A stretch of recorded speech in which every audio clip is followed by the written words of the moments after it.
After a rocky start, Sarah and her husband wanted to put their roots down in the local church to give their marriage a good foundation.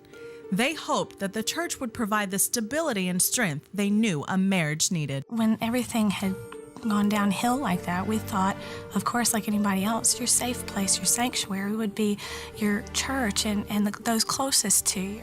And we were so shocked at how they responded. They were disappointed in us, and many of them had turned their backs on us and pulled away from us. We were heartbroken because we thought that that would be the safe place. That could be where we could run to when things got bad. Here I am sitting in church, and I'm in my darkest hour. I couldn't see any light. Sarah believed the things she read in the Bible were true. She longed to experience the God of the Bible and naively believed that this is what everyone wanted. Every function possible that the church offered, we were there. And we were there on time, and we used all of our strength. And so I started looking around. Well, maybe there's other women we could pull together. And we got together in the women's ministry, and I found out that the only thing they had to offer us was recipe exchanges and exercise classes. Sarah's dream became a nightmare. Depression, loneliness, emptiness, frustration, and a suppression of who she hoped to become. Since there was nothing there, I was done. I was at my bottom point.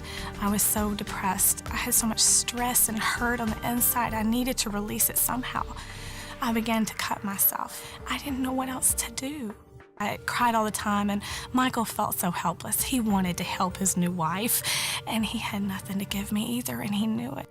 Finally, her husband remembered the ministry of Steve and Kathy Gray and drove Sarah over 500 miles to get the help she needed.